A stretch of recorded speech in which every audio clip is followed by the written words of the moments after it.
merupakan satu ayat antara yang paling banyak disebut dalam Al-Quran. Sebagai contohnya Allah menyebut a'udzubillahi minasyaitonirrajim walladzi ba'atsa bil ummiyyin rasulan minhum yatlu 'alaihim ayatihi wa yuzakkihim wa yu'allimuhumul kitaba wal hikmah wa in kanu min qablu fi dhalalin mubin. Bahwasanya dialah yang telah membangkitkan seorang rasul di kalangan kamu untuk mengajar mereka Al-Quran dan juga Al-Hikmah, sedangkan sebelum itu kamu berada dalam kesesatan yang amat nyata. Ini merupakan satu penjelasan terhadap keistimewaan menjadi umat Nabi Muhammad SAW. Iaitulah Allah beri kepada mereka hikmah. Dan nama-nama Allah pun banyak yang kita lihat disebut sebagai Hakim. Dan Luqman juga merupakan manusia yang diberikan hikmah oleh Allah. Kata para ulama tafsir, perkataan hikmah ni merujuk pada 8 perkara sekurang-kurangnya. Iaitu satu daripadanya merujuk pada akal, yang kedua merujuk pada faham, yang ketiga merujuk kepada tadabbur, yang keempat merujuk kepada memahami Quran dan juga hadis, yang kelima merujuk kepada keikhlasan. Dan semuanya makna tersebut kita akan lihat bermuarakan pada satu benda yang sifat rohani, sama ada akal ataupun hati ataupun ikhlas, semuanya merujuk pada hati. Jadi bila kita mentelaah, mengkaji, sebagai contohnya dalam satu kitab besar namanya Siyar A'lamin Nubala. Kitab ni sangat besar kan, menghimpunkan kisah-kisah para salafus salih. Siyar A'lam An-Nubala. Siyar ni jamak perkataan sirah, jadi siyar. Ya, hikmah jadi hikam contohnya. Sunnah jadi sunan. Jadi kalau sirah jamaknya Siyar A'lamin Nubala, kisah yang menghimpunkan kajian terhadap kehidupan para ulama. Kitab ini besar, tulisan Al-Imam Al-Hafiz Az-Zahabi. Beliau membawa kepada kita 1200 tahun yang lalu tentang seorang tokoh hadis yang terkemuka namanya Al-Imam Muhammad bin Ismail Al-Bukhari, yang selalu kita sebutkan nama beliau dalam hadis yang kita bincangkan. Jadi Al-Imam Al-Bukhari yang terkemuka dengan nama Bukhari ini sangat hebat dan terkenal dengan kitabnya bertajuk Al-Jami' As-Sahih. Ya. Jadi yang kita panggil juga sebagai Sahih Al-Bukhari. Sebenarnya Imam Al-Bukhari ini sejak kecil lagi dibawa ibunya, dihantar ibunya pergi belajar untuk mencari hikmah ni tadi.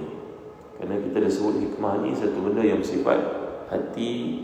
Bila hati itu bersih, maka Allah beri kepadanya berbagai dapatan, fikiran, idea, kajian yang tak diberikan kepada orang selain daripada mereka. Ya, saya pernah cerita pada tuan-tuan hikmah yang berlaku. Sebagai contohnya bila Al-Imam Abu Yusuf memberikan fatwa kepada raja pada masa itu, Harun Al-Rashid, yang telah mentalak isterinya dengan talak ta'liq, iaitu beliau menjadi marah kepada isterinya bernama Zubaidah yang banyak mencampuri urusan kepimpinan negara ini.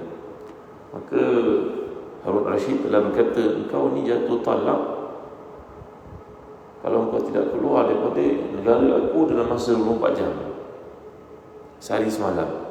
Pada masa itulah, sedangkan negara Islam sangat luas, untuk keluar ke sempadannya sahaja memerlukan sekurang-kurangnya 2 minggu menaiki kenderaan yang paling pantas pada masa itu, iaitu kuda.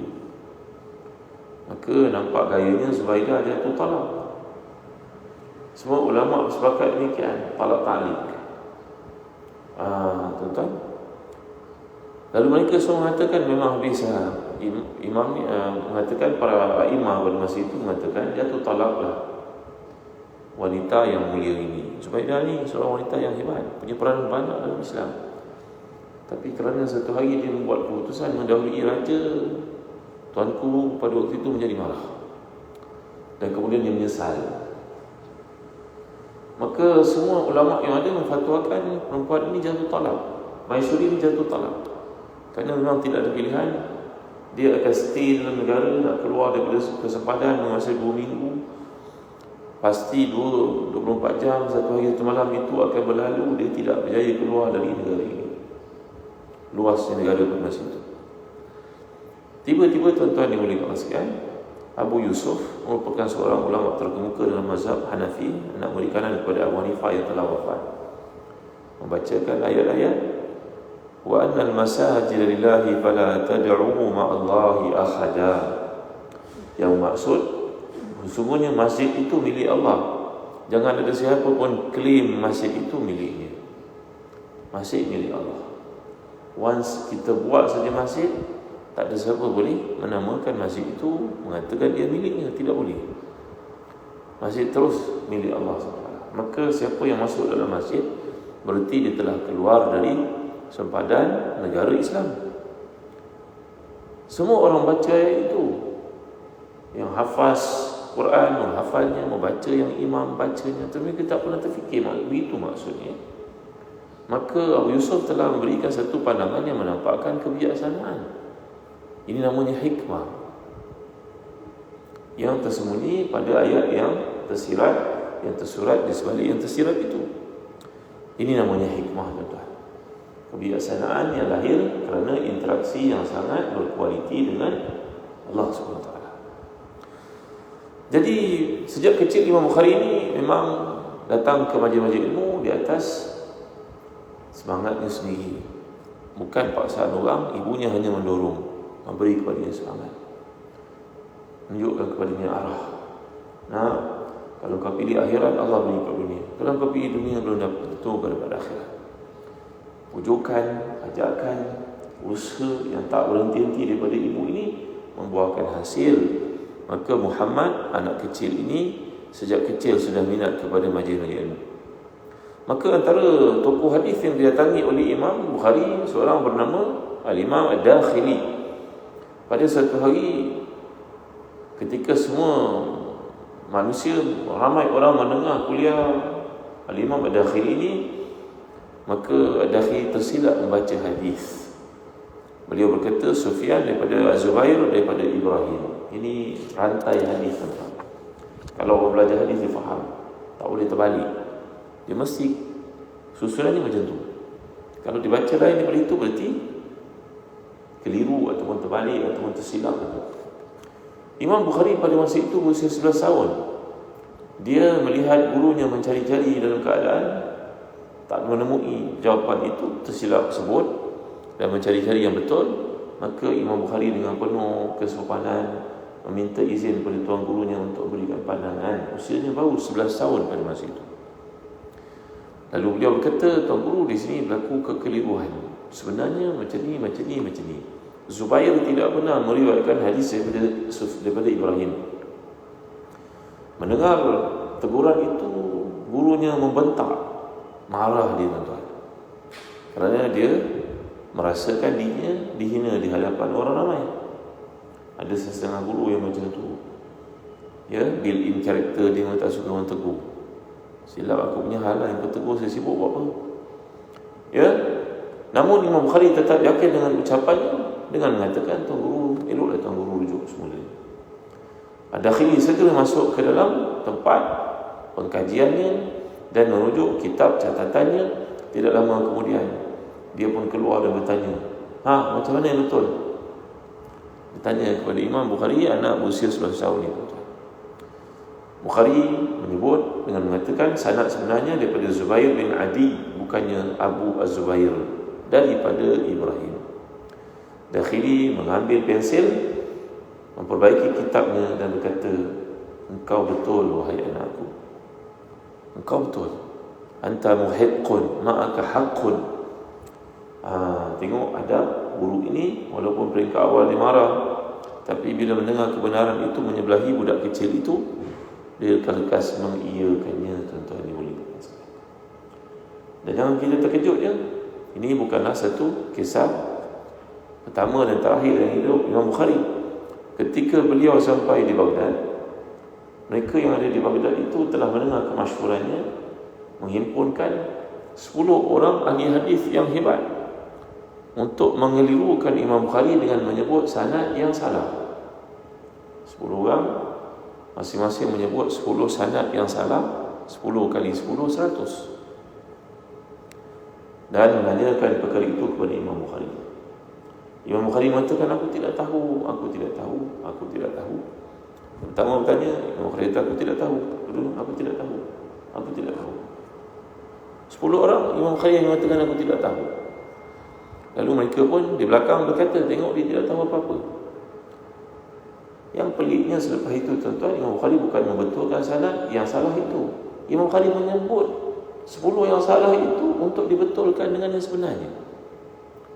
Katalah orang itu mengatakan daripada Abu Sufyan, daripada Zubair, daripada Sufyan, daripada Muhammad, daripada Al-Qasim. Salah, terbalikkan sanad itu, tunggang terbalik. Imam Bukhari bukan saja menyebut yang betul, dia menyebut yang salah itu dan dibetulkannya. Mana tuan-tuan, macam mana ingatan yang luar biasa dimiliki oleh Imam Bukhari ini? Tuan-tuan faham maksud saya kan? Kalau setakat menyebut yang betul, itu perkara biasa, lantaran menjadi hafalan. Ini orang tu baca terbalik itu dia sebut balik semuanya, walaupun sekali saja dia sebut dan dibetulkan. Inilah dia manusia yang Allah Taala telah beri kelebihan kepadanya untuk memiliki bukan saja hafazan yang kuat, tetapi kebijaksanaan yang kita bincangkan sebagai hikmah ni tadi. Baik tuan, kisah ini bukan saja menunjukkan ketelitian Bukhari, tetapi juga memperlihatkan akhlak yang mulia oleh gurunya Dakhili. Tidak banyak yang dapat mendengar usul orang lebih muda daripadanya, apatah lagi menerima kebenaran daripadanya. Kebanyakan orang akan segera menolak ucapan mereka dengan kuasa senioriti yang dimiliki olehnya. Siapa dulu makan garam, kau ke aku. Itu ayatnya, ayat power ni. Kat mana kau belajar? Yang tak kenal siapa aku. Jadi tuan-tuan, ini adalah tanggapan-tanggapan yang lahir kerana tidak ada hikmah dalam diri. Tidak ada hubungan yang baik dengan Allah yang menjadikan orang-orang itu tawaduk. Apa salah kalau kau dengar dulu dia kata? Dengar dulu dia cakap.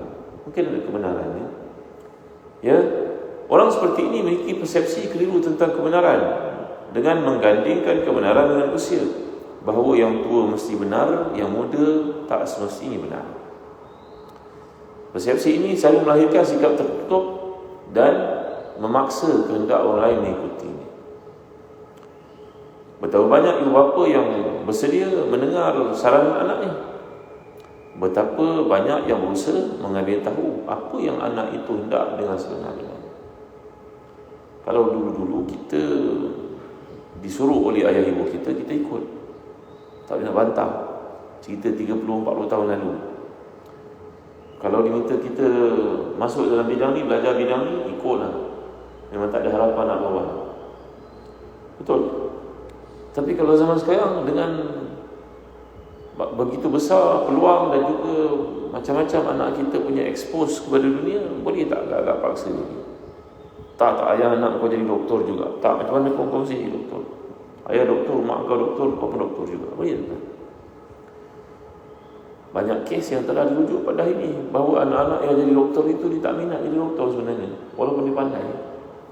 Akhirnya ada yang buat kerja-kerja yang tak bernasabat.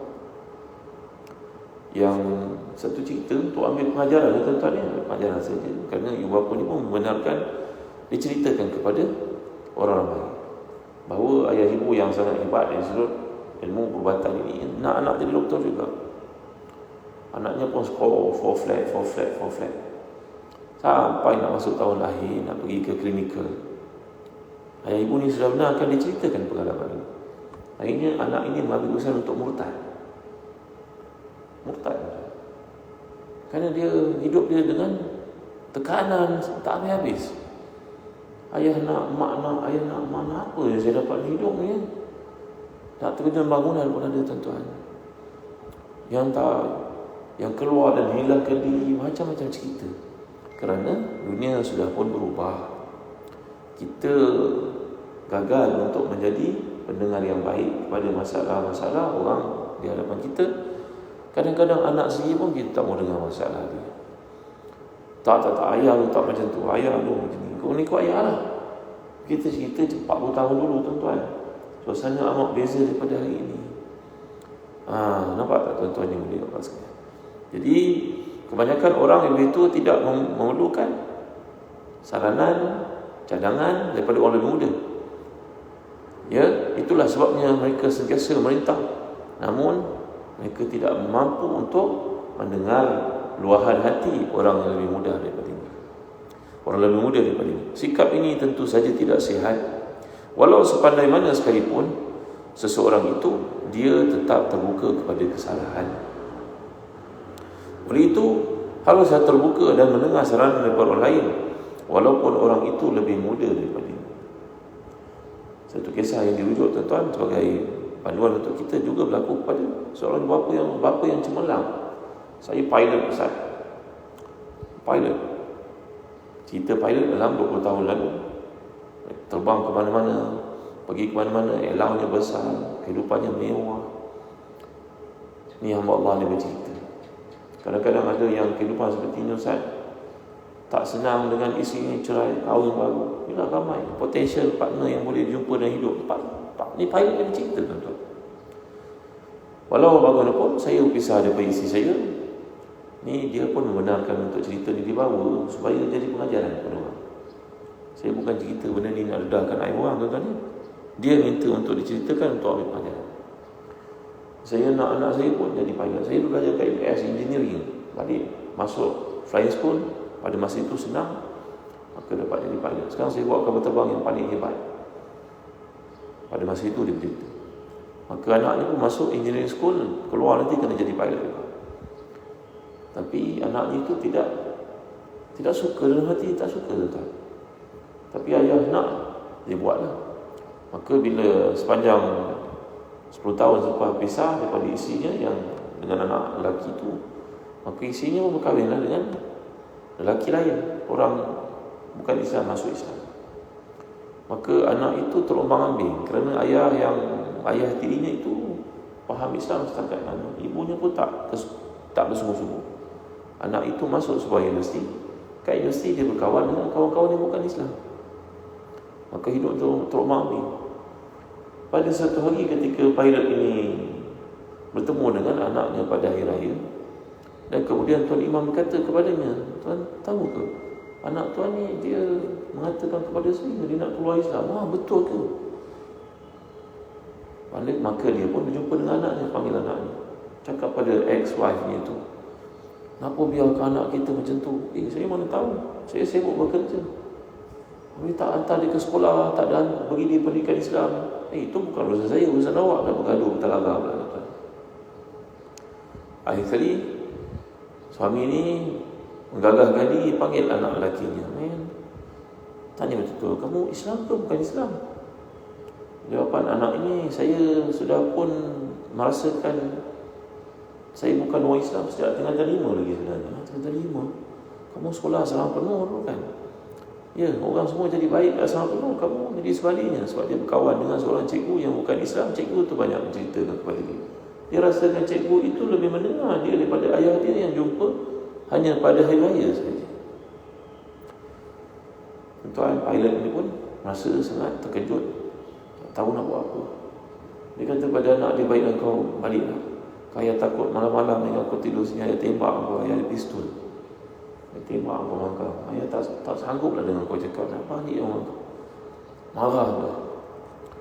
Besok dia pun senang, hatinya pun lapang. Isterinya yang ada sekarang berkata, "Abang cakap macam tu dengan anak tak elok. Dia budak muda. Dia lari nanti tak boleh jumpa lagi. Cuba gunakan akal yang waras bercakap dengan hikmah." Bini yang cakap. Dia pun berjumpa dengan seorang kawan dia, seorang doktor pakar Kristian masuk Islam di sebuah hospital terkemuka. Dan doktor pakar yang asalnya Kristian ini bercerita, "Kau tak boleh buat macam tu, Mat. Kau buat macam tu, anak kau lari nanti."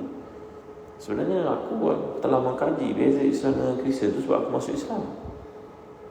Sebenarnya perkara asas yang menyebabkan anak kau lari pada kau, Mat, sebab kau tak dengar cerita dia, kau tak ada masa dengan dia, Mat.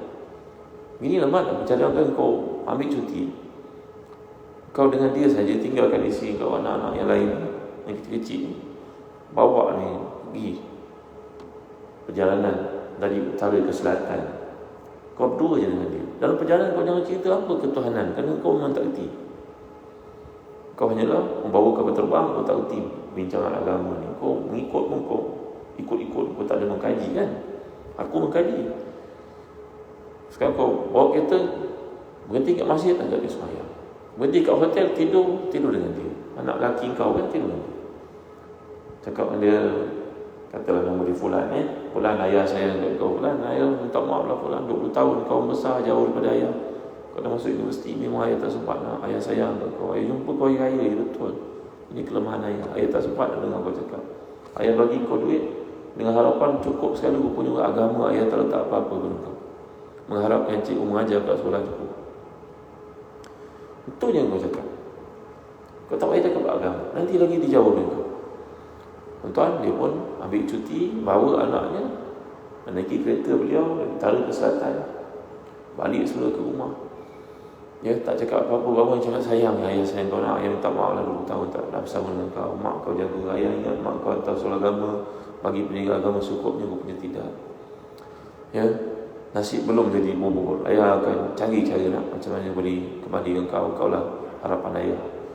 Tuan-tuan yang boleh sekalian, lama kelamaan anak tu pun pelan-pelan hatinya sejuk balik lah. Maka sebab itu doktor pakar kata, sekarang tiba turn aku, bagi aku cakap dengan dia. Dia budak pandai, aku pun latar belakang lebih sama, aku boleh cakap dengan dia. Alhamdulillah tuan-tuan, doktor pakar ni pun bercakap dengan budak engineer yang nak jadi pilot ini, bercakap, bincang, bersembang, apa yang kau tak faham tentang Islam nak? Cuba kita balik. Apa ni yang kau nak tanya? Satu, siap jawapan. Akhir sekali, budak ini pun Alhamdulillah, kata ayahnya, telah pun kembali kepada Islam, dah berkahwin pun, ya, dah jadi bapa yang baik pun. Kerana perkara utamanya tidak ada masa dan tidak mahu dengar anak tu cakap. Hanya dia je yang betul. Ya. Jadi bersedia menerima kebenaran walaupun berasal daripada orang lebih muda adalah tanda tawaduk. Dia tidak membawa sebarang bentuk penghinaan kepada kita. Sebaliknya ia mengundang penghormatan dan kagum daripada orang-orang sekelilingnya. Jika dia seorang ibu bapa, anak-anaknya merasakan ketenteraman, gembira. Ayah tempat rujukan, ayah boleh bersembang. Sinali pernah berkata, la'ibuhum sab'an wa'adibuhum sab'an wasahibuhum sab'an. Anak-anak ni melalui 3 fasa sekurang-kurangnya dalam hidup bersama kita. 7 yang pertama main-main dengan dia. Nabi SAW sembahyang pun kadang-kadang menjadi kenderaan unta kepada cucu-cucu baginda SAW. Kan? Pada usia 8 tahun membawa ke 15 tahun, waktu untuk diberikan adab, ditanamkan adab. Nak salah, ada do's and the don'ts. Ini boleh, ini tak boleh. Macam ni salah, bukan macam tu. Kalau kita nampak jam tangan orang tinggal, kita tak boleh ambil, bukan milik kita tu. Beritahu pada anak, terang kepada dia, ajar dia. Dan masuk umur 15 ataupun 7 tahun yang berikutnya, berkawanlah dengan mereka. Wasahibhum sab'an, berkawan. Dan jadi macam kawan kita, ya, pada usia 16 tahun, anak itu 15 tahun, dia jadi macam kawan kita. Kalau yang lelaki, kita kena berkawan dengannya. Nabi SAW memegang anak-anak sahabat yang usianya belasan tahun dengan penuh kemesraan. Kata Abdullah bin Umar radhiyallahu anhu, Abdullah bin Umar tinggi, dia macam bapak dia tinggi. Walaupun dia tinggi, Nabi pegang dia, masukkan ketiak Nabi di bawah bahunya. Sampai kata Abdullah bin Umar, mengalir kehangatan tubuh Nabi itu dalam tubuh aku. Terasa apa saja aku nak kongsi dengan baginda sendiri nak dengar pada masa itu. Macam tu sekali tuan-tuan dimuliakan sekalian. Tapi kalau kita pegang anak perempuan, tak boleh pegang begitulah, tak sesuai. Ya, ada cara pegang dia. Diajar dalam psikologi pendidikan anak-anak supaya tidak ada sebarang border di antara kita dengan mereka, tuan-tuan. Baik. Jika dia seorang ibu bapa, anak-anaknya akan rasa ketenteraman. Jika dia seorang pemimpin, orang bawahannya berasa pemimpin itu ikhlas bersama-sama dengan dia. Nampak tak tuan-tuan? Jika dia seorang ulama, maka sifat itu menambah kewibawaannya dan memperlihatkan akhlak yang mulia yang ada padanya. Maka tuan-tuan yang mulia Allah sekalian, ketika Nabi nak pegang Badar, Nabi berdoa dengan doa yang panjang. Jatuh serban yang ada di bahu Nabi SAW. Sampai Abu Bakar datang memujuk Nabi, wahai Rasulullah, cukuplah, lama sangat Nabi berdoa, tak turunkan tangan. Berehatlah, malam ni malam penentuan, besok ada pertemuan, besok ada, kita akan melawan dengan musuh. Berehat wahai Nabi. Tiba-tiba Nabi pun menetapkan tentera muslimin duduk di satu tempat. Datanglah Hubbab bin Al-Munzir radhiyallahu anhu. Beliau ni orang biasa-biasa, bukan sahabat yang terkemuka pun. Datang bertemu Nabi, wahai Rasulullah, hal haza amanzilatun anzalakahu Allah bihayth la nastati' an nata'akhkhar aw nataqaddam anhu. Wahai Rasulullah, ini tempat yang Allah tentukan ke? Tak boleh kita nak bergerak sejengkal ke hadapan ataupun reverse sejengkal ke belakang. Ataupun amharbun atau khid'atun atau makidatun, ra'yun atau makidatun, ataupun dia merupakan satu taktik strategi yang Nabi fikirkan betul. Mana satu tempat yang kita duduk ni, tentera Islam ni, adakah ia satu ketetapan daripada Tuhan, tak boleh nak bergerak sejengkal ke depan, sejengkal ke belakang, tak boleh, ataupun ia pandangan Rasulullah yang merupakan strategi peperangan yang Nabi pandang sebagai betul? Yang mana satu? Jawapan Nabi, ini pandangan aku. Ra'yun wa makidatun wa harbun, ini pandangan aku. Lalu Hubbab pun berkata kepada Rasulullah, ini kurang tepat wahai Rasulullah. Kerana kalau dalam peperangan yang saya masuk dulu-dulu, kita mesti rebut tempat yang ada air. Kita mesti conquer tempat yang ada air. Kalau ada air, tentera nak minum senang. Tapi kalau kita biarkan air itu dikonquer oleh mereka, air kat depan tu, kita kat sini tak boleh. Kita kena membelakangkan air. Air itu duduk belakang kita, mak milik kita. Maka kita akan menang. Kerana musuh dia akan kehabisan air. Dulu-dulu makanan air terbatas. Kalau kita dah conquer air, mereka tak ada air, mereka akan kalah. Rasulullah mendengar dan menerima pandangan Hubbab itu. Walaupun Hubbab itu orang biasa-biasa, tuan-tuan. Bukan macam Abu Bakar, bukan macam Umar, bukan macam Osman, Ali yang bijak-bijak. Tak, Hubbab itu orang biasa-biasa. Tengok, ini kepentingan untuk ada sifat tawaduk, walaupun daripada baginda seorang Nabi. Baik, Waqi' bin Jarrah berkata, tidak akan sempurna ilmu seseorang ulama sebelum dia belajar daripada orang lebih tua daripadanya dan lebih muda daripadanya dan seusia dengannya. Itu sebab Imam Khattabi berkata, dalam hidup ni ada 3 kategori manusia. Yang lebih alim daripada kamu, anggap dia sebagai guru. Yang kurang ilmu daripada kamu, anggaplah kamu nak bimbing dia. Orang yang sama dengan kamu, jadikan kawan kamu. Selesai masalah. Tapi yang timbul pada hari ini, kita melihat semua orang itu macam tak ada ilmu, macam orang jahil. Bahasa yang dahsyatnya macam orang bodoh. Aku seorang jadi ilmu, kau tahu apa? Maka inilah penyakit yang berlaku dalam masyarakat. Ya, kalau kita baca dalam Facebook kata-kata orang yang pedih-pedih, tuan, kita cek latar belakangnya. Rupanya budak lepasan SPM, tengah tunggu SPM keluar minggu depan. Tapi bahasanya macam bahasa ulama belajar ke Azhar, 30 tahun jadi profesor. Bahasa dia, subhanallah, pedih mendengar. Seolah orang itu bercakap, tak ada satu pun yang betul pada dia. Tu ustaz yang bercakap tu, yang menyampaikan ilmu itu, dikutuk habis-habisan, seolah orang tu tak ada ilmu langsung, tak ada kebaikan langsung. Inilah dia fitnah yang berlaku dalam kehidupan pada hari ini. Semua orang boleh bercakap tentang Islam dengan penuh kebebasan, walaupun tidak dikawal sendiri oleh disiplin ilmu. Semua orang boleh cakap, semua orang boleh berpandangan. Tak mana-mana dia belajar, dia boleh berkata. Ya, jadi sikap menolak kebenaran kerana faktor usia adalah satu kesombongan. Nabi SAW bersabda, kesombongan adalah menolak kebenaran dan merendahkan orang lain. Batrul haqqi wa ghamtun nasi. Itu makna takabur, iaitu sentiasa menolak pandangan orang, aku saya betul. Ya, orang yang sombong jauh daripada Allah dan jauh daripada hikmah. Dia takkan dapat hikmah, dia takkan dapat wisdom ini, dia takkan dapat kebijaksanaan. Jika dia seorang ibu bapa, anaknya tidak menyukainya, bahkan anak tu besok pergi dengar pandangan orang lain. Dia suka dengar bapa orang lain yang cerita. Betul tak? Kita ni kalau balik rumah, anak-anak menganggap hari raya ke ataupun hari duka nestapa, yang mana satu? Balik rumah anak-anak pun semua bersembunyi, tak mau keluar. Mana satu kita agak-agak?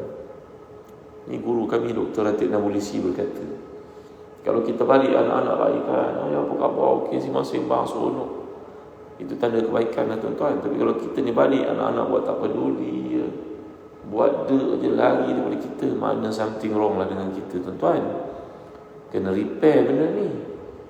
Jangan besok pada hari tua barulah kita perasan, barulah kita sedar diri bahawa anak tak suka nak uruskan kita.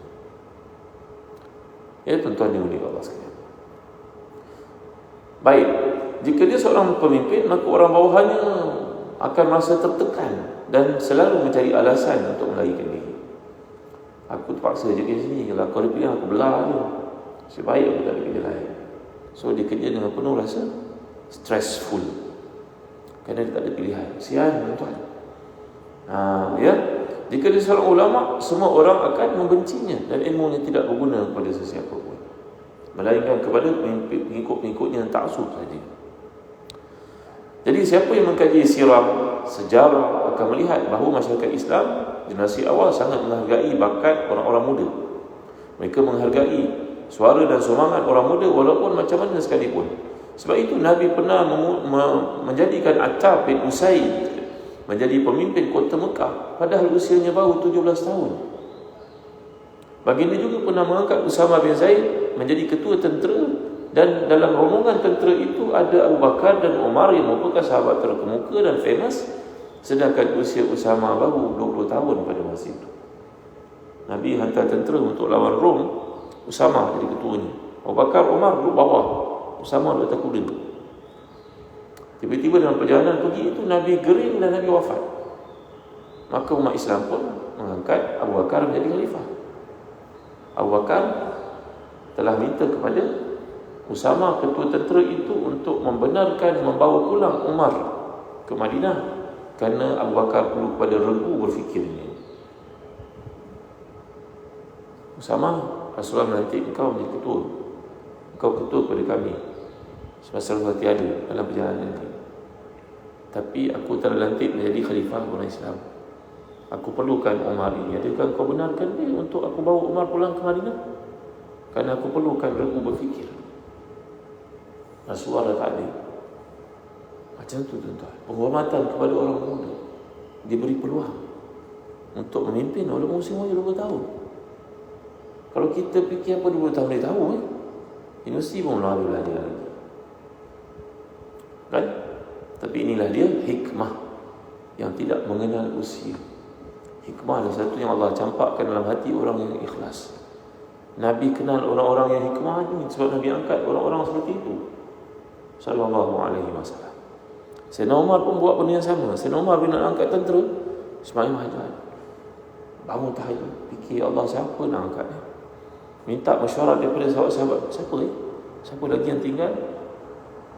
Lalu Allah mencetuskan, kadang-kadang orang itu orang tidak kenal, nak lawan dengan Parsi tuan-tuan, tentera, ketua-ketua, jeneral semua dah pergi lawan Rom, Sa'ad bin Waqqas tak ada. Ini semua yang gagah berani dan punya kedudukan di sisi Nabi. Khalid Walid tak ada. Sayyidina Umar duduk termenung, berfikir, bertanya, bangun tahajud.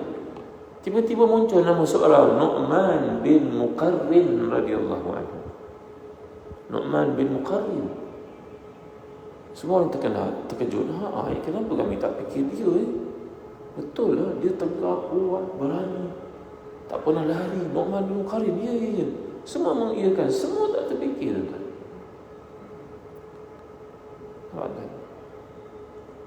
Kabarnya kat negara jiran kita nak mengangkat jadi CEO GLC yang besar-besar, maka diambil daripada ex-army, tentera. Kerana tentera ni punya disiplin, masuk medan perang, berani, dibuat keputusan. Latihan dia untuk sampai ke general tu dahsyat. Maka Temasek, sebut nama tuan, letak orang-orang korporat JLC besar adalah struktur kepimpinan negara mereka di kalangan general. Kerana general ni dia tekad, dia bulat, dia dah macam-macam pengalaman, dia berani, dan dia tak ada kepentingan apa. Maka tuan-tuan, negara itu mencatat keuntungan luar biasa kan. Reserve dia berapa banyak. Dalam suasana apa sekalipun dia sudah kalis. Apa-apa inflasi semua tak ada masalah, kerana letak orang yang betul di tempat yang betul. Tak apalah itu cerita orang kafir. Tapi Sayyidina Umar begitu juga. Dia akan bangun tahajud, fikir, cari idea, fikir, bincang orang. Keluar nama-nama yang kadang orang tak asal, tak terkenal, tapi berjaya tuan-tuan. Lawan Rom memang kalah Rom. Lawan Parsi letak budak muda ini, Sayyidina Umar letak, betul berjaya. Ada satu ketika Nu'man bin Muqarrin dengan adiknya pergi perang. Perang yang terakhir, Nu'man ini jatuh kuda dan kena serangan musuh, meninggal dunia tuan-tuan. Mati syahid. Adiknya menyembunyikan kematian untuk mengelakkan drop moral orang Islam. Jenderal yang tertinggi mati syahid. Dia minta kepada Allah untuk mati syahid sebenarnya, Nu'man bin Muqarrin. Maka adiknya ambil tempat. Adiknya pun badan dah jadi juga lebih kurang, orang pun tak perasan. Bawa tentera Islam menang. Menang saja, tentera Islam bersujud syukur, hujan turun, dan adik itu buat pengumuman untuk mengatakan bahawa tentera Islam menang. Alhamdulillah, syukur. Berita dihantar ke Madinah, dan orang pun bertanya, ini bukan Nu'man, ini adiknya. Mana Nu'man? Dan adiknya membawa pengumuman bahawa Nu'man telah terkorban sebelum itu lagi. Tapi disengaja tidak beritahu kepada tentera Islam, kerana kalau beritahu mereka akan lemah semangat. Tengok-tengok, hebat. Orang muda 20-an usianya, tapi membawa Islam ke tempat yang paling hebat.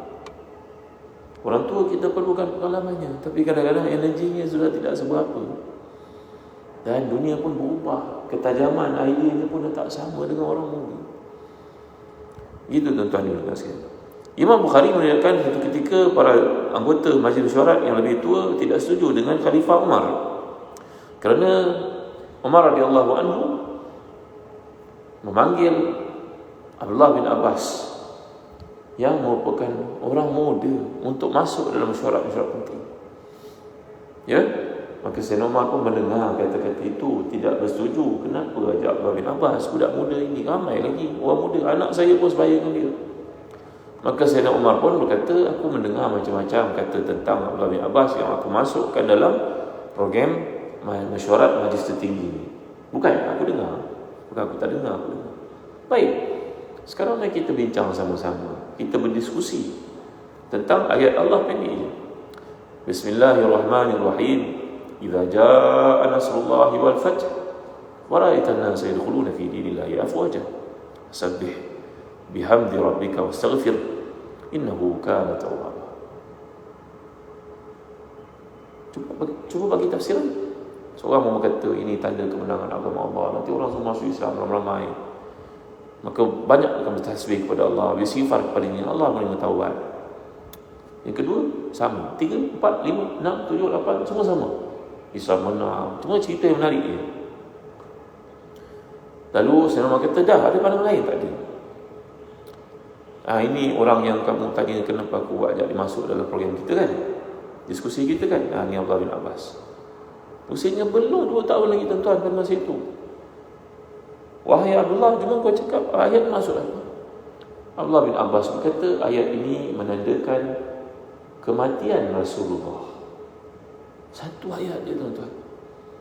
Kerana ayat itu menceritakan kemenangan Islam. Bila kemenangan Islam, misi komplit Nabi punya kerja selesai. Bila kerja Nabi selesai, kamu kena bersedia, Nabi akan pergi. Itu yang tersirat di sebalik yang tersurat. Ini namanya apa tuan-tuan? Tadabbur, nama hikmah. Maka semua yang ada kat situ yang menafikan kelayakan dia untuk join diskusi ilmu ini, semua tak diam. Kenapa kita tak fikir gitu? Betul lah dia cakap. Barulah mereka sedar Sayyidina Umar bawa masuk orang dalam meeting bukan orang sembarangan. Orang ada akal, waras berfikir. Bukan sebab tuanya, bukan sebab qualificationnya, tapi ikhlasnya untuk Islam. Itu patut kita terima pandangan dia. Jadi tuan-tuan, Sayyidina Umar berkata, aku punya pandangan sama dengan dia. Aku tak pernah bincang dia, tapi ini pandangan yang Allah telah turunkan ketika Nabi masih hidup. Semua orang tidak perasan. Abu Bakar seorang saja yang perasan. Itu sebab detik-detik terakhir Nabi bagi khutbah, Abu Bakar menangis. Ingat? Lalu semua orang tengok Abu Bakar, aku tak menangis. Nabi bagi khutbah pada waktu-waktu terakhir itu, Nabi Abu Bakar menangis. Nabi bersabda, kalau aku boleh memilih seorang menjadi kekasih, maka aku akan ambil Abu Bakar menjadi kekasih. Tetapi Allah telah pilih aku jadi kekasih, maka aku tidak boleh mengambil sesiapa pun sebagai kekasih. Ia hanya persahabatan dalam Islam. Kata Nabi seperti itu, Abu Bakar faham. Maknanya usia Nabi dah menuju ke penghujungnya. Abu Bakar menangis. Semua orang melihat Abu Bakar dengan penuh keheranan dan tidak senang hati. Apa nangis orang tua ni? Dengar je Nabi khutbah, dia tak faham mesej yang Nabi tunjukkan itu Nabi akan wafat. Jadi tuan-tuan yang mulia Allah sekalian, Umar berkata apa yang dikatakan oleh Ibn Abbas itu menepati apa yang aku fikirkan. So kamu faham tak kenapa aku ajak dia masuk dalam program kita? Kerana dia bagi pandangan luar kotak yang kita tak terfikir. Kita kena ambil pandangan orang muda. Kalau kita saja orang tua dengan pengalaman kita tak cukup. Dunia dah berubah pada hari ini. Maka tuan-tuan, lalu baginda beliau berkata kepada sahabat sekalian, mengapa kamu semua mencela diriku kerana mencintai seorang yang memiliki kebijaksanaan, hikmah seperti yang kamu saksikan sekarang aku tunjuk kepada kamu. Oleh kerana Sayyidina Umar ni terlalu ikhlas, tuan-tuan, maka dia nampak orang-orang yang ikhlas yang ada kelilingnya. Orang tak nampak orang itu. Nampak tak? Macam dipilih Nu'man bin Muqarrin tadi untuk mengetuai satu misi peperangan yang penting, yang memang semua tentera-tentera Islam tak terfikir Nu'man itu layak. Baik tuan.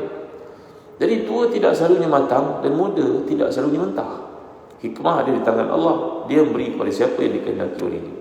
Maka anak-anak muda, termasuk anak-anak kita, adalah aset Islam yang tidak ternilai. Mereka punya potensi besar untuk memajukan umat. Abdullah bin Abbas pernah berkata, Allah tidak memberi ilmu kepada seseorang melainkan pada masa mudanya. Seluruh kebaikan dimiliki oleh orang-orang muda keliling kita. Mana orang muda dalam masjid kita, tuan-tuan? Kalau ada orang muda dalam masjid kita, jaga mereka baik. Pujuk mereka untuk ajak kawan-kawan mereka datang bersama kita pada hari ini. Dan kita yang ada anak-anak muda, menantu, ambil berat mereka, dengar mereka, bagi nasihat kepada mereka, sayangi mereka, tuan-tuan. Kerana ini merupakan satu tanggungjawab untuk kita berikan kepada mereka dengan penuh hikmah dan kasih sayang, tuan-tuan. Oleh itu, kita mesti memberi ruang kepada mereka untuk bersuara dan menyumbangkan buah fikiran dan segar kepada manfaat dan kemajuan umat. Dengarkan dan hormati suara mereka, sebab kadang-kadang hikmah keluar dari mulut mereka yang kita tak terfikir tentang. Jadi tuan-tuan, Islam tidak pernah meremehkan orang-orang muda, apalagi menghina mereka. Sesiapa yang mengabaikan suara-suara ini sebenarnya telah menzalimi Islam itu sendiri. Mudah-mudahan Allah berkati kita pada waktu ini yang sedikit peringatan. Mudah-mudahan nanti bulan depan kita boleh sambung perbincangan kita dalam hadis-hadis hukum.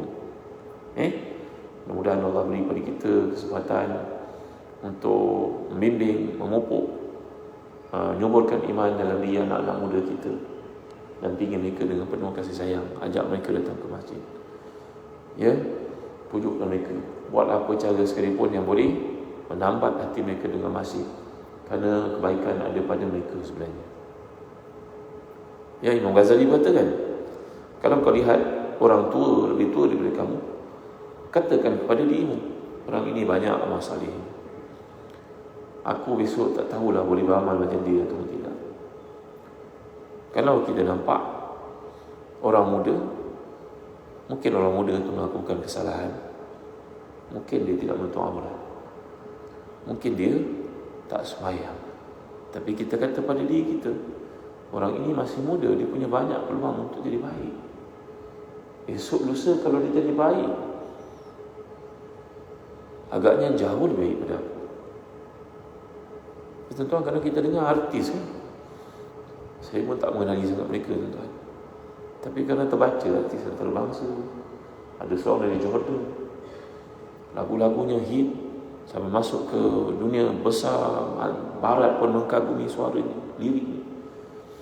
Tiba-tiba budak muda ini mengambil keputusan untuk menghilangkan diri. Orang mau cari tak jumpa, dia buang semua dalam YouTube, semua diminta untuk delete. Budak muda ini tuan, penyanyi Arab, lelaki, memang terkenal, suaranya suara emas. Ini sudah berubah, saya lupa nama. Bertaubat dengan sebenar-benarnya.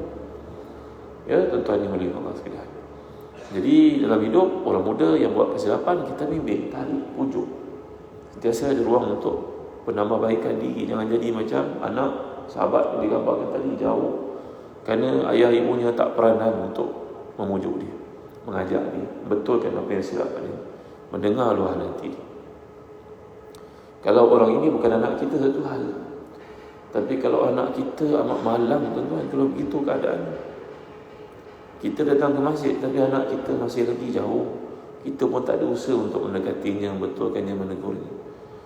Ada orang kadang-kadang dia kata, saya tak kerti lah Ustaz nak tegur anak Ustaz, saya takut lah Ustaz, saya tegur nanti dia lari dari rumah Ustaz. Taklah tuan-tuan, hikmah lah tuan.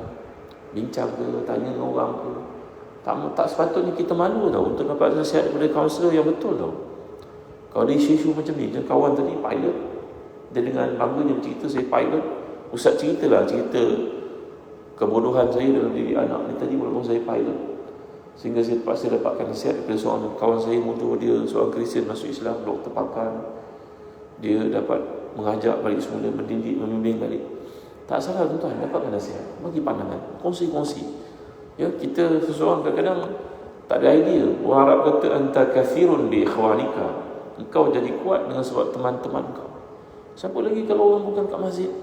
Imam nampak model, tapi pengalaman banyak. Sembang-sembang imam, saya ada masalah sikit, imam tanya, imam tahu tak macam mana cari? Orang imam bagi kita doa. Betul tak tuan-tuan? Satu hari Syaddad bin Aus radhiyallahu anhu datang jumpa Nabi, dan dia nak meluahkan perasaannya. Nabi, orang semua kumpul emas Nabi. Orang itu beli emas untuk isinya pakai kalung besar, pakai apa dia? Gelang besar, duit banyak. Orang tu beli property, orang tu ada kenderaan hebat. Saya macam mana nak cakap dengan isteri saya, tak ada apa-apa Nabi. Sihan isteri saya. Maka Nabi berpesan. Nabi kata pada Syaddad bin Aus, ketika orang semua sibuk dengan harta dunia, kadang-kadang terlibat dengan yang haram tuan-tuan. Nak beli tanah, terlibat dengan riba. Kerana bank Islam tak bagi ruang, nak beli rumah nombor 3, nombor 4, tanah nombor 3, nombor 4, nombor 5. Dari riba dia boleh bagi. Terlibat dengan riba. Berapa jengkal tanah tu atas muka bumi tuan-tuan? Tambah dengan syurga Allah yang luas. Kan? Berapa hektar sekalipun. Riba nak buat apa tuan-tuan? Nak buat apa? Pada usia kadang-kadang dah masuk usia 50, 60 masih terlibat lagi, nak buat apa? Maka Syaddad ni diajar Nabi satu doa, dan saya ajar tuan-tuan doa ni. Nanti imam bagi pada jemaah dengar baik doa ni. Allahumma inni as'aluka thabata fil amr wal azimata ala rushd wa as'aluka mujibati rahmatik wa azaima maghfiratik wa as'aluka husna ibadatik wa as'aluka qalban salima wa as'aluka min khairi ma ta'lam wa a'udzu bika min syarri ma ta'lam wa astaghfiruka lima ta'lam innaka anta 'allamul ghuyub. Sekali saya baca doa ni memang panjang, tapi dia memang Nabi sebut kanzun min kunuzil jannah. Orang sibuk kumpul perbezaan dunia yang tak pernah selesai pada hari ini. Engkau kumpulkanlah kebenaran akhirat, ajarlah pada isi supaya redha dengan apa Allah bagi. Walaupun tak ada emas banyak, tapi Allah bagi sihat. Walaupun tak ada harta banyak, tapi Allah bagi keluarga yang bahagia. Walaupun rumah sempit sekangkang kera, terasa ia luas. Betul-betul.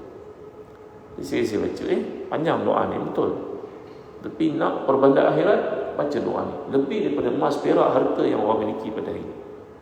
Allahumma inni as'aluka thabata fil amr wal azimata ala rushd wa as'aluka mujibati rahmatik wa azaima maghfiratik wa as'aluka husna ibadatik wa as'aluka qalban salima Wa as'aluka min khairi ma ta'lam wa a'udzubika min syarri ma ta'lam wa astaghfiruka lima ta'lam innaka anta 'allamul ghuyub. Ya Allah, aku mohon padamu as-sabat, sabat di mana tetap atas jalan Islam ini. Wal azimata 'ala rusd, rasa kuat nak buat ibadah, seronok nak buat ibadah. Tak datang ke masjid ni rasa macam tak kena je. Tak baca Quran rasa macam tak betul je, hidup kita tak lurus je. Dan minta kepada Allah supaya dapat semua dicucuri rahmat hidup kita ni. Isteri adalah rahmat, kenderaan kita membawa rahmat, rumah kita rahmat, kawan-kawan kita semua jadi orang yang membawa rahmat kepada kita, bukan kawan merosakkan kita. Ada orang main golf pada hari ni, kawan-kawan golf ni pun baik-baik semua. Semua bantu dia jadi baik. Ya Allah, hebat ni. Kerana sesuatu benda yang Allah jadikan dalam hati dia, menjadikan semua orang keliling dia bantu dia untuk baik. Gitu kan? Apa lagi? Wa as'aluka mujibati rahmatik wa azaima maghfiratik. Dan juga kalau aku silap, beri aku keampunan dan bantu juga ya Allah, tolong ya Allah. Kadang-kadang aku terlupa nak bertaubat. Macam tu. Wa as'aluka qalban salima, aku mohon kepadamu supaya dapat hati yang lurus. Hati ni kerana Engkau ya, tak ada benda lain. Dan aku mohon kepadamu keampunan. Aku mohon kebaikan, semua yang Kau tahu ya Allah, bagilah kepada aku. Aku tak sempat nak minta, aku pun tak tahu benda tu ada. Dan aku mohon keampunan kepadamu atas segala dosa-dosa dan penyakit hidup aku yang pernah aku lakukan, aku belum bertaubat pada. Dan ya Allah, wa astaghfiruka lima ta'lam, aku mohon keampunan kepadamu terhadap segala benda yang Engkau tahu aku tidak tahu. Ia merupakan dosa. Kadang-kadang hidup kita tak tahu benda tu dosa, tuan. Maka Allah beri keampunan kepada kita kerana kejahilan kita. Semuanya Engkau mengetahui segala-galanya. Kata Nabi kepada Syaddad, ketika orang semua sibuk dengan habuan keduniaan yang tak pernah selesai, sibuklah engkau dengan habuan akhirat. Imam Malik pernah berkata, kalau orang itu mengatasimu dalam bab dunia, atasilah dia dalam bab akhirat. Jangan besok kita bertemu dengan Allah di akhirat, dah dekat dunia fulan itu lebih hebat daripada kita, keduniaan, harta dunianya. Ke akhirat pun dia lebih daripada kita juga. Amatlah rugi kita ni. Kerana orang itu di dunia dia sibuk uruskan harta dia, mungkin dia tak ada masa nak ibadat banyak. Kita banyak masa untuk ibadat kerana tak ada harta macam dia. Tapi kita pun lalai. Dia akhirat pun dia mengatasi kita. Memanglah kita ni tak tahu nak cakap apa lagi. Setakat ini saja dulu untuk kita pada pagi ini. Wallahu a'lam, sallallahu alaihi wasallam Muhammad wa ala alihi wa sahbihi wa sallam. Alhamdulillah rabbil alamin, wassalamu ala asyrafil anbiya'i wal mursalin sayyidina Muhammadin wa ala alihi wa sahbihi ajma'in. Subhanaka la nuhsi sana'an 'alaika kama athnayta 'ala nafsik. Falakal hamdu hatta tarda wa lakal hamdu idza radita wa lakal hamdu ba'da ridha. Allahumma inna nas'aluka ath-thabata fil amr wal 'azimata 'ala rushd. Wa nas'aluka mujibati rahmatik wa 'azaima maghfiratik. Wa nas'aluka husna ibadatik. Wa nas'aluka min khairi ma ta'lam wa na'udzubika min syarri ma ta'lam. Allahumma inna nas'aluka qalban salima. Allahumma atina min khairi ma ta'lam wa na'udzubika min syarri ma ta'lam wa nastaghfiruka lima ta'lam innaka anta 'alamul ghuyub. Rabbana atina fid dunya hasanah wa fil akhirati hasanah wa qina adzaban nar. Sallallahu ala sayyidina Muhammadin wa ala alihi wa sallam. Alhamdulillah rabbil alamin. Tuan-tuan ada kesempatan hari ini, ibu bapa muda yang ada, orang-orang muda, jemputlah datang ke Pesta Buku pada hari ini, hari penghabisan. Di Telaga Biru kami ada sediakan Quran, kajian-kajian baru, bahan-bahan untuk anak-anak, parenting, Islamik punya perspektif. Mari tuan, hari ini last sampai jam 10 malam. Ada peluang datang lah, Haji. Jemput datang. Kami ada booth di Telaga Biru tingkat 4 di PWTC. Sekarang dipanggil WTC boleh datang, jemput tuan datang, mari dapatkan buku-buku Quran dan sebagainya, jadi orang yang baca. Sekian, Assalamualaikum warahmatullahi wabarakatuh.